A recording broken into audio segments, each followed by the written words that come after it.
রাসূল সাল্লাল্লাহু আলাইহি ওয়াসাল্লাম যখন মক্কা থেকে মদিনায় হিজরত করে যাচ্ছেন, পথিমধ্যে যখন গুহার মধ্যে আশ্রয় নিলেন, গুহার থেকে বের হয়ে যাবেন, সামনে একটা তাঁবু পড়েছে। এই তাঁবুতে যিনি বসবাস করতেন তার নাম হচ্ছে উম্মে মাবাদ, এক মহিলা, খুবই ভালো সম্ভ্রান্ত মহিলা। রাসূল সাল্লাল্লাহু আলাইহি ওয়াসাল্লামের যেহেতু ক্ষুধা পেয়েছে, তার সঙ্গী যিনি ছিলেন তারও ক্ষুধা পেয়েছে। নবীজি বললেন, যা ওখান থেকে কিছু খাবার দাবার কিনে নিয়ে আসো। তো চলে গেলেন সেখানে, সঙ্গী গিয়ে দেখে তার কাছে কেনার মতো কিছুই নাই, গোস্ত নাই তার কাছে, খেজুরও নাই, কি কিনবে? এই কথা যখন নবীজি শুনলেন, আল্লাহ রাসূল সাল্লাল্লাহু আলাইহি ওয়াসাল্লাম সামনে এগিয়ে গিয়ে দেখে তাঁবুর পাশেই জীর্ণ শীর্ণ একটা ছাগল রয়েছে। বলেন সুবহানাল্লাহ। আল্লাহ নবী বললেন, উম্মে মাবাদ, এই ছাগলটা কেমন? উম্মে মাবাদ বলে, এই ছাগলটা এতটাই দুর্বল যে অন্য অন্য ছাগলের সাথে এটা হাঁটতে পারে না, চলতে পারে না। এজন্য আমার স্বামী আবু মাবাদ অন্য অন্য ছাগলগুলিকে মাঠে ঘাস খাওয়াইতে নিয়ে গেছে, কিন্তু এইটা যাইতে পারে নাই, বিদায় রেখে গেছে। জীর্ণ শীর্ণ ছাগল এটা বড় দুর্বল ছাগল। বলে, এটার ওলানে কি দুধ আছে? বলে, কিভাবে থাকবে?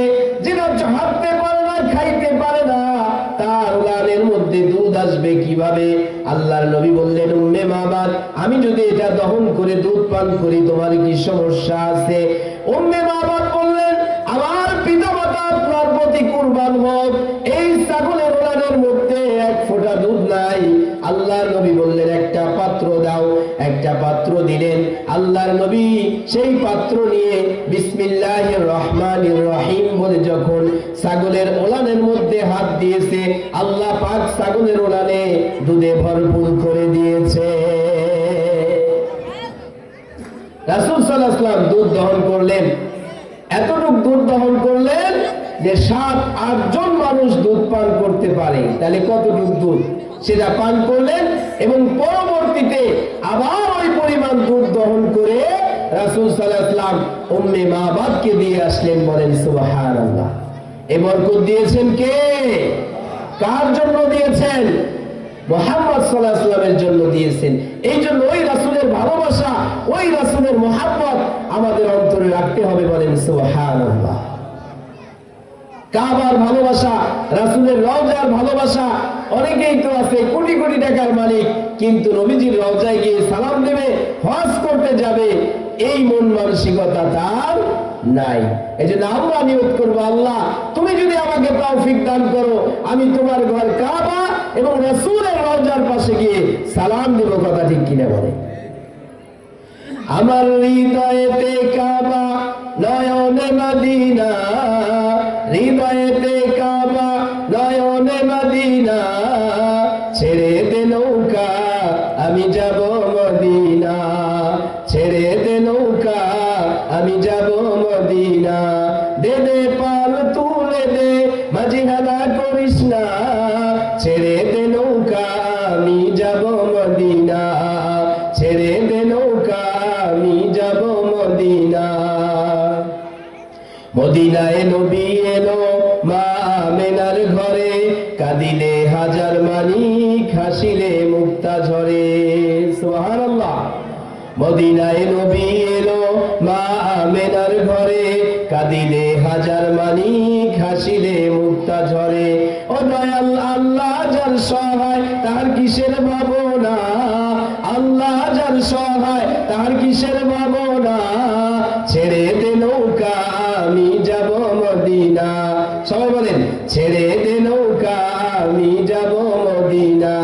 আমার হৃদয়েতে কাবা, নয়নে মদিনা, হৃদয়েতে কাবা, নয়নে মদিনা, ছেড়ে দে নৌকা আমি যাব মদিনা, ছেড়ে দে নৌকা আমি যাব মদিনা। যে নূরের রৌশনীতে পৃথিবী গেছে ভরে, সে নূরের বাতি জ্বলে মদিনার ঘরে ঘরে। আল্লাহু আকবার। যে নূরের রৌশনীতে পৃথিবী গেছে ভরে, সে নূরের বাতি জ্বলে মদিনার ঘরে ঘরে। ও ও দয়াল নবীজির উম্মত দোজখী হবে না, নবীজির উম্মত দোজখী হবে না। আমার হৃদয় মাঝে কাবা নয়নে মদিনা, হৃদয় মাঝে কাবা নয়নে মদিনা। আল্লাহু আকবার। এজন্য অন্তরের মধ্যে কাবা রাখবেন, আল্লাহকে রাখবেন, আর দু চোখে আশা করবেন আল্লাহ একদিন না একদিন হলেও রাসূলের রওজার পাশে গিয়ে তোমার রাসূলের কবর মোবারক দেখার তৌফিক দান করে দিও, বলেন সুবহানাল্লাহ। হযরত আনাস রাদিয়াল্লাহু তাআলা আনহু ঘটনাটি লিখেছেন রাসূল সাল্লাল্লাহু আলাইহি ওয়াসাল্লামের মুজিজা কিতাবের মধ্যে। 2 দিন যাবত অনাহারে রয়েছেন হযরত আনাস রাদিয়াল্লাহু তাআলা আনহু। কয়দিন বলেন? 2 দিন। আর আমরা যদি এক ওয়াক্ত না খেয়ে থাকি, কতবার যে আল্লাহকে বলি আল্লাহ পৃথিবীর সবার রিজিক দিচ্ছ, আমাকে দাও না। অথচ সাহাবী আনাস রাদিয়াল্লাহু তাআলা আনহু 2 দিন যাবত অনাহারে। হযরত আনাস বলেন আমি 2 দিন যাবত অনাহারে রয়েছি, ভাবলাম একটু রাসূলের দরবারে চলে যাব, সেখানে গিয়ে কিছু খাবার অবশ্যই পাবো। হাঁটতে হাঁটতে চলে গেলেন, নবীজির দরবারে গিয়ে দেখেন রাসূল সাল্লাল্লাহু আলাইহি ওয়াসাল্লাম নিজেই অনাহারে রয়েছেন। রাসূলের কাছে গিয়ে বললেন আল্লাহর রাসূল আমি 2 দিন যাবত অনাহারে রয়েছি। আল্লাহর নবী একটা মুচকি হাসি দিলেন। এই হাসিতে হযরত আনাস রাদিয়াল্লাহু তাআলা আনহুর ক্ষুধার যে ভাব ছিল অর্ধেক ক্ষুধার ভাব কমে গেছে, বলেন সুবহানাল্লাহ। রাসূলের হাসিতে ক্ষুধার ভাব কমে গিয়েছে। আল্লাহর নবীকে বললেন যে আমি এখানে একটু সময় অবস্থান করব। তার ইচ্ছা যে আল্লাহ রাসূলের দরবারে যদি কিছু হাদিয়া আসে, এই হাদিয়া আমাকে ছাড়া নবীজি খাবেন না। হঠাৎ করে দেখে একটা বাড়ির থেকে আল্লাহ রাসূলের জন্য 1 পেয়ালা দুধ হাদিয়া এসেছে, 1 গ্লাস দুধ হাদিয়া এসেছে। হযরত আনাস বলেন আমার অন্তরটা আনন্দিত হয়ে গেল। 1 গ্লাস দুধ আল্লাহ রাসূল অর্ধেক খেলে আর বাকি অর্ধেক আমার কপালে জুটবে, বলেন সুবহানাল্লাহ। কিন্তু আল্লাহর নবী বলেন আনাস সুফার যত সাহাবী আছে তাদেরকে ডাকো, একসাথে দুধ পান করব। হযরত আনাস বলেন আমার সেই আশা ভরসা সব ভেঙে গেল, কারণ সুফার মধ্যে তখন সদস্য ছিল 100-র উপরে। 1 গ্লাস দুধ 100 লোক খেলে সেটা কিছুই পাওয়া যাবে না। আর আল্লাহর নবী বলবে আনাস তুমি সবাইকে খাওয়াও, সকলকে খাওয়াতে গেলে আমার কপালে আর দুধ জুটবে না, তাহলে আমি কি করব? আল্লাহ রাসূলের আদেশ, এটাও তো অমান্য করা যাচ্ছে না। গেলেন, গিয়ে সুফার মধ্যে থেকে প্রত্যেক সদস্যকে বললেন তোমরা চলে এসো আল্লাহ রাসূলের দরবারে, 1 গ্লাস দুধ হাদিয়া এসেছে, ওখান থেকে তোমাদেরকে মেহমানদারি করা হবে, বলেন সুবহানাল্লাহ। সুফা আবার কি জিনিস? কিছু সাহাবী ছিলেন একেবারেই নিঃস্ব, তারা নিঃস্ব অবস্থায় মুসলমান হয়েছে, বাড়ির থেকে তো আর কোনো কিছু দেয় নাই, না আছে কাপড় চোপড়।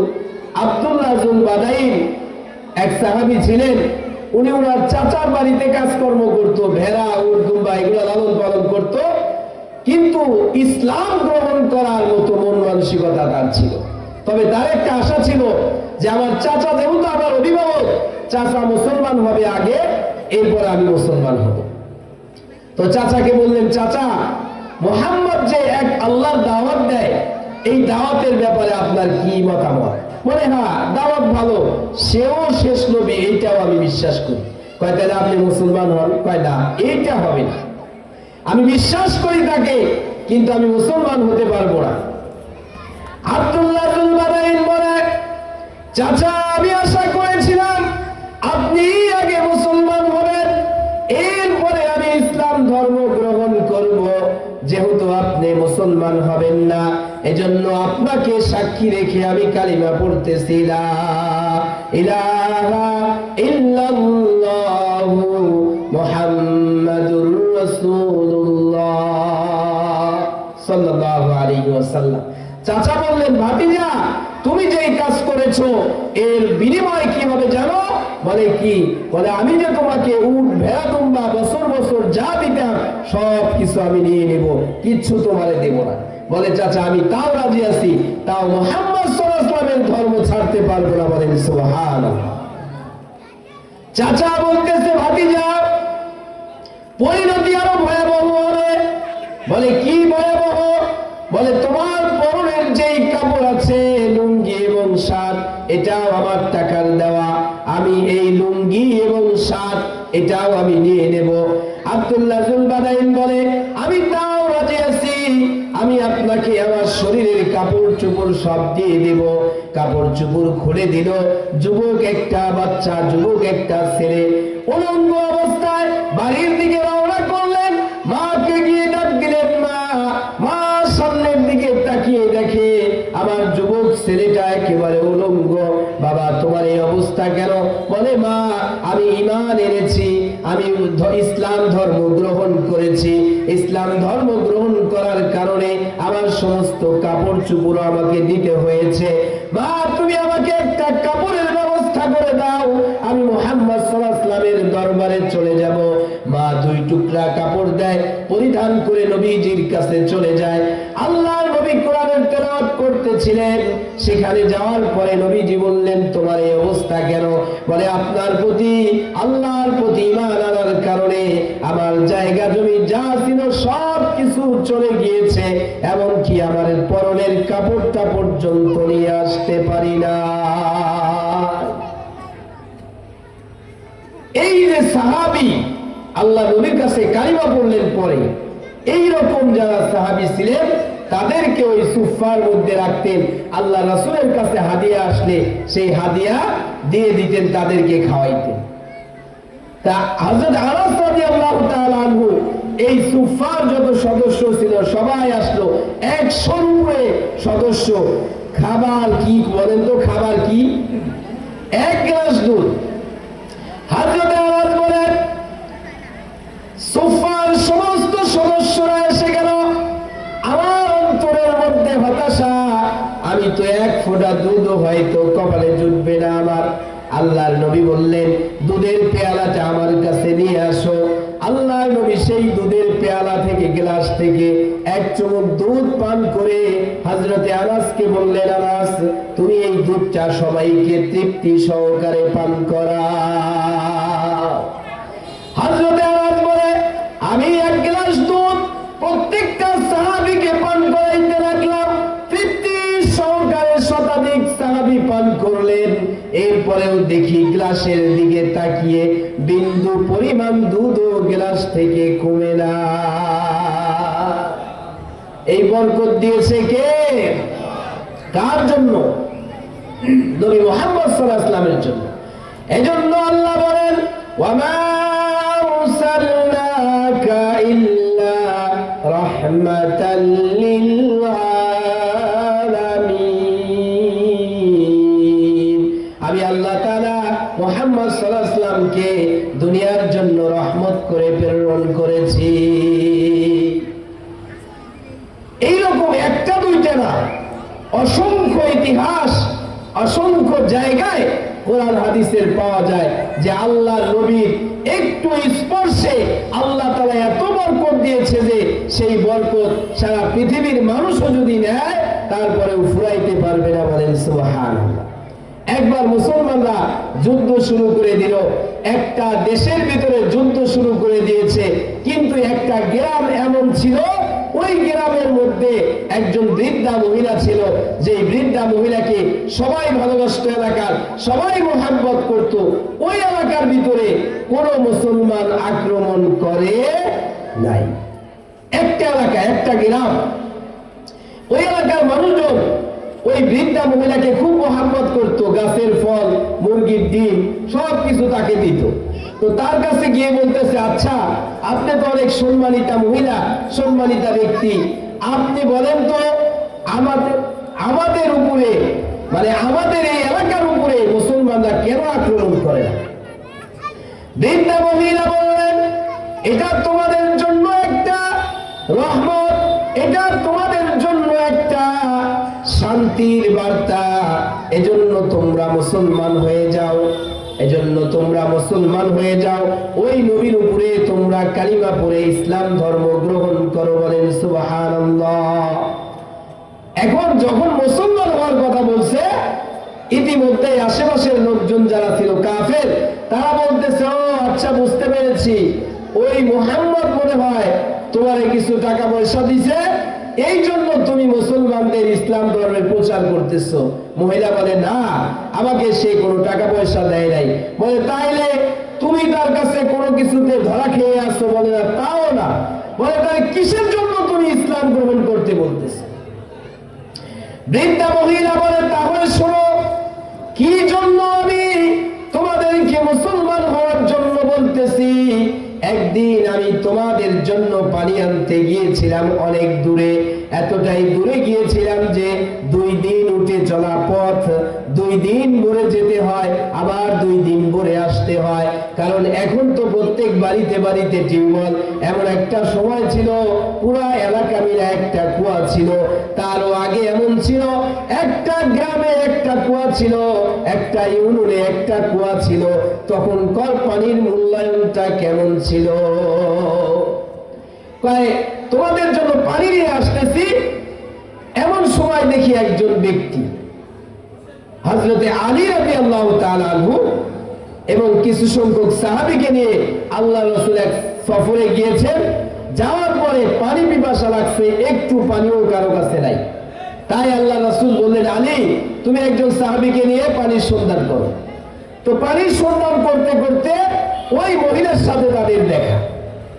হযরত আলী রাদিয়াল্লাহু তাআলা বলে, মহিলা, তোমার উটের পেছনে যে ট্যাঙ্কি দেখা যাচ্ছে, এই ট্যাঙ্কির মধ্যে কি আছে? বলে, পানি। বলে, আমরাও তো পানির সন্ধান করতেছি, একটু বলতে পারবে কোথায় পানি আছে? বলে, তোমাদেরকে দেখে মনে হচ্ছে দীর্ঘদিন যাবৎ তোমরা তৃষ্ণার্ত। পানি যত দূরে আছে 2 দিন যেতে লাগবে, আবার 2 দিন আসতে লাগবে। এতটুকু যাওয়া আসা করতেই তো তোমাদের জীবন বের হওয়ার উপক্রম হয়ে যাবে। যদি একটু পানি দিতে পারতাম ভালো লাগতো, কিন্তু আমি তো আমার সম্প্রদায়ের জন্য পানি নিয়ে এসেছি, এই পানি তো আমি তোমাদের দিতে পারবো না। হযরত আলী রাদিয়াল্লাহু তাআলা আনহু মহিলাকে অনেক বুঝিয়ে শুনিয়ে নবীজির কাছে নিয়ে আসলেন। আল্লাহ নবী বললেন, পানির যে পাত্রটা আছে নামাও। নামানো হলো। আল্লাহ রাসূল সাল্লাল্লাহু আলাইহি ওয়াসাল্লাম ছোট্ট একটা পাত্র, ওই বড় পাত্রের থেকে একটু পানি নিলেন। আল্লাহর নবী কুলি করলেন, সেই পানিটা বড় পাত্রের মধ্যে দেওয়া হলো। আল্লাহর নবী সাহাবায়ে কেরামকে বললেন, সাহাবারা, তোমরা এই ট্যাঙ্কির যে নিচের মুখ আছে সেটা থেকে তোমরা পানি ব্যবহার করতে থাকো।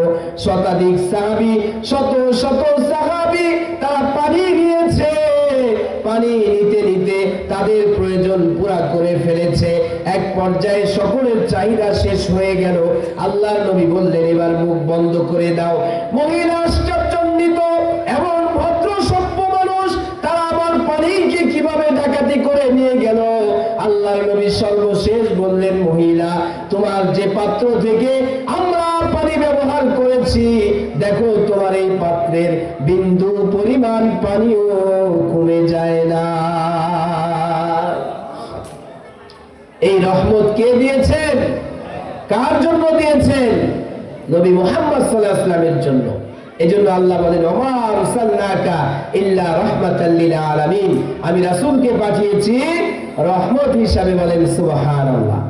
ওই নবীজির নামে আজকে ব্যঙ্গচিত্র করতেছে।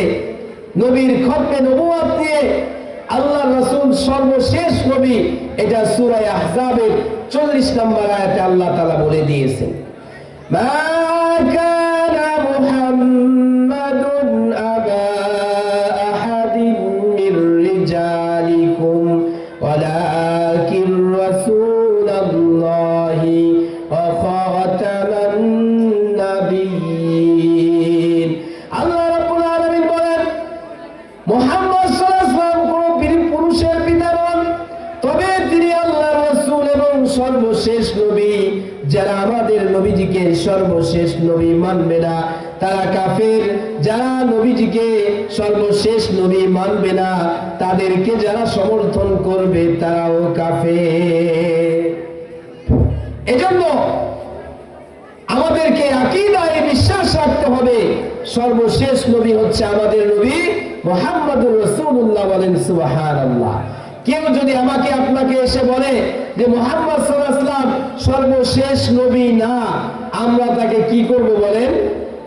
পিঠে আমার ঘাটতি দিয়ে গুটি হয়ে গেলাম। কথা ঠিক কিনা বলে? যে তুমি আমাদের দেশের নেতা নেত্রীদের নামে অনেক কিছু বলতে পারো, আমার বাবার নামে, আমার প্রতিবেশীর নামে, আমার পরিবারের নামে, আমার নামে কিছু বললে সেটা আমি সহ্য করতে পারি, নবীজির নামে কিছু বললে সহ্য করা হবে না। কথা ঠিক কিনা বলে? রাসূলের নামে কিছু বলবা, সেটা এই দেশের মুসলমান, এই উম্মতে মুহাম্মাদি কখনো মেনে নিবে না। এজন্য সজাগ সোচ্চার থাকবেন। এই কাদিয়ানীরা এই দাওয়াত দিচ্ছে, ইহুদিদের থেকে শত শত কোটি টাকা এনে সুন্দর মুসলমানদেরকে, সরল সহজ গরিব মুসলমানদের কাছে গিয়ে টাকা পয়সা দিয়ে তাদেরকে একটু খাওয়িয়ে তাদেরকে বুঝাইতেছে মুহাম্মদ সাল্লাল্লাহু আলাইহি ওয়াসাল্লাম সর্বশেষ নবী না। আমরা টাকা পয়সা বুঝি না। সাহাবায়ে কেরাম 2 দিন না খেয়েছিল, নবীজি 3 দিন না খেয়েছিল, আমরা প্রয়োজনে 1 সপ্তাহ না খেয়ে থাকবো, তবুও তাদের টাকা নিয়ে রাসূলকে শেষ নবী মানব না, এমনটা হবে না। কথা ঠিক কিনা বলেন? এই কাদিয়ানীরা আমাদের কাছে আসলে আমরা 3টা প্রশ্ন করব। কয়টা বলেন? 3টা প্রশ্ন করবেন। 1 নম্বর প্রশ্ন, তোরা যে বলস গোলাম আহমদ কাদিয়ানী সর্বশেষ নবী, তোদের নবীর নাম কি? 1 নম্বরে প্রশ্ন করব কি? তোদের নবীর নাম কি? ওরা বলবে আমাদের নবীর নাম হচ্ছে গোলাম আহমদ কাদিয়ানী। গোলাম আহমদ কাদিয়ানী। তখন আপনি বলবেন আল্লাহ রাব্বুল আলামিন যত নবীকে দুনিয়ায় পাঠাইছে, কোন নবীর নাম 2 শব্দে পাঠায় নাই। বলেন কোন নবীর নাম কয় শব্দে পাঠায় নাই? 2 শব্দে পাঠায় নাই, 1 শব্দে আল্লাহ রাব্বুল আলামিন সমস্ত নবীর নাম বলেছেন। আদম শব্দ কয়টা? মূসা শব্দ কয়টা? ইব্রাহিম শব্দ একটা, ঈসা শব্দ একটা, মূসা শব্দ একটা, মুহাম্মদ শব্দ কয়টা? একটা। আর ওদের নবীর নাম হচ্ছে গোলাম আহমদ, নাম 2টা। সুতরাং আপনি বলবেন আল্লাহ তাআলা 2 শব্দের কোন নবী পাঠায় নাই, এজন্য তোদের গোলাম আহমদ কাদিয়ানীকে আমরা নবী মানতে রাজি। 2য় নম্বর প্রশ্ন করবেন তোদের নবীর কালিমা কি? ওরা যদি বলে লা ইলাহা ইল্লাল্লাহ মুহাম্মাদুর রাসূলুল্লাহ, জুতা খুলে বাড়ি মাইরা বলবেন এটা আমাদের নবীজির কালিমা, সুতরাং এই কালিমা চোর তোরা, তোদেরকে জুতার বাড়ি দিতে হবে। কথা ঠিক কিনা বলে? 3 নম্বরে বলবেন তোদের নবীর উপরে কি ওহী এসেছে। যদি বলে কোরআন, তাহলে পিটানি দিবেন, কারণ কোরআন নাযিল হয়েছে 1450 বছর আগে মুহাম্মাদুর রাসূলুল্লাহর উপরে। কথা ঠিক কিনা বলে? এজন্য আমরা সোচ্চার থাকবো। অন্য কোনো বিষয়ে যাই হোক, নবীজির বিষয়ে কেউ কিছু বললে সেটা আমরা কখনোই মেনে নেব না। আল্লাহ রাব্বুল আলামিন আমাদের সকলকে রাসূলের মহব্বত, রাসূলের ভালোবাসা, রাসূলের মহব্বত অন্তরে লালন পালন করার জোরালো তৌফিক দান করেন। বলেন আমিন।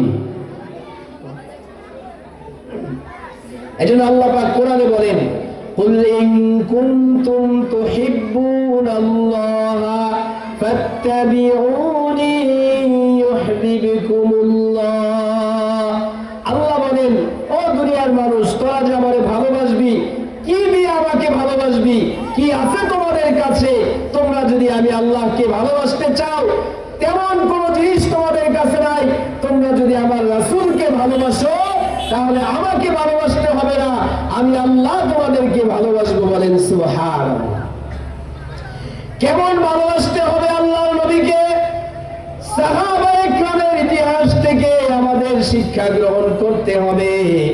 আল্লাহর নবী যখন ইন্তিকাল করলেন, হযরতে বিলাল বলেন আমিরুল মুমিনিন হযরতে আবু বকর রাদিয়াল্লাহু তাআলা আনহু, আমি আর মক্কায় থাকতে চাই না, মদিনায় থাকতে চাই না। বলে কেন থাকতে চাও না? বলে এখানে আল্লাহর নবী নাই, আমি আর এখানে থাকবো না, আযান দেব না। বলে না তুমি আযান দাও। বলে দেব না, নিবে না। বলে আমি আজান দিলে নবীজি নামাজ পড়াতো, এখন তো আল্লাহর নবী নাই, সুতরাং আমি কার জন্য আজান দেব?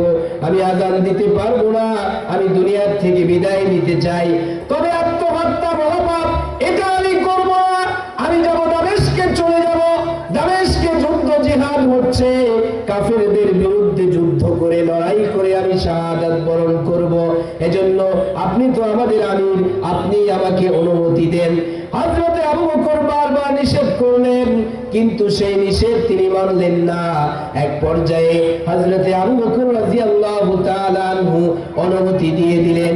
হযরতে বেলাল রাদিয়াল্লাহু তাআলা আনহু চলে গেলেন দামেস্কে, যুদ্ধ করলেন, জিহাদ করলেন, প্রাণপণ লড়াই করলেন, কিন্তু তিনি শাহাদাত বরণ করলেন না। তিনি ওখানেই রয়ে গেলেন। এক বর্ণনায় 6 মাস, আরেক বর্ণনায় 2 বছর পর্যন্ত সেখানে রইলেন। তাহলে রাসূল ছিল না, এই জন্য সেও থাকতে চায় না। দামেস্কে রইলেন। হঠাৎ করে একদিন স্বপ্নে দেখে আল্লাহর নবী এসে বলতেছে, ও বেলাল, আমার কথা কি তোমার একবারও মনে পড়ে না? তোমার প্রতি কি আমার মোহাব্বত কি তোমার অন্তরে জাগে না? একবারও কি মনে চায় না আমার রওজায় আসতে? একবারও কি মনে চায় না আমার রওজার পাশে এসে সালাম দিতে? হযরত বেলাল রাদিয়াল্লাহু তাআলা আনহুর ঘুম ভেঙে গেল। সকালবেলায় রওনা দিলেন, মদিনায় চলে আসলেন। হযরত বেলালের আগমন শুনে মক্কার যত লোক ছিল, মদিনার যত লোক ছিল চলে আসলেন।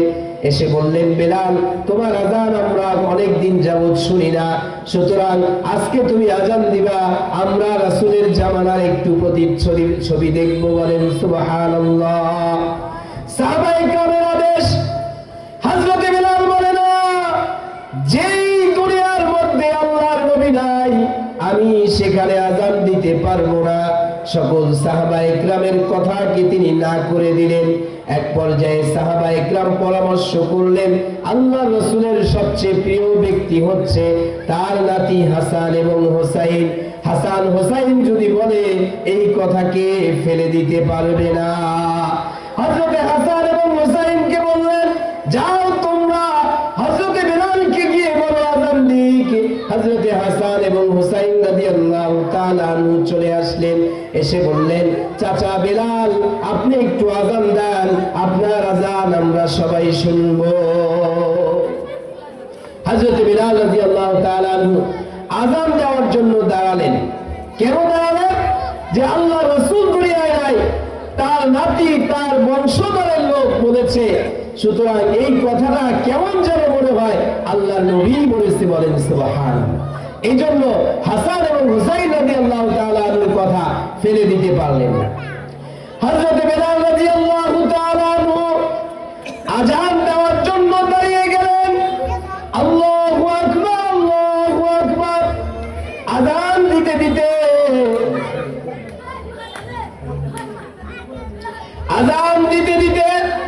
যখন আশহাদু আল্লা ইলাহা ইল্লাল্লাহ 2 বার বললেন, এরপরে আশহাদু আন্না মুহাম্মাদুর রাসূলুল্লাহ এই আওয়াজ যখন করবে, মুহাম্মদ নাম যখন সামনে এসেছে, এমন ভাবে কান্না শুরু করে দিয়েছে যে সামনে আর বাড়তে পারে নাই, আযান শেষ করতে পারে নাই।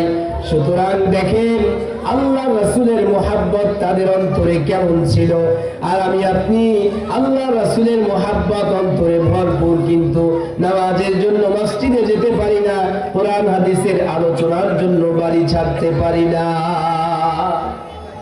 এজন্য আসুন আমাদের জীবনটাকে রাসূলের রঙে রঙিন করি। রাসূলের আদেশ, রাসূল যেইভাবে করতে বলেছেন আমরা ওইভাবে নিজের জীবনকে পরিচালনা করে পরকালে সুখ শান্তি এবং জান্নাতের ভাগীদার হই। সবাই বলেন আমিন। আর আওয়াজ দিয়ে বলেন আমিন। ওয়া আখিরি দাওয়ানা আলহামদুলিল্লাহি রাব্বিল আলামিন। আসসালামু আলাইকুম ওয়া রাহমাতুল্লাহি ওয়া বারাকাতুহু।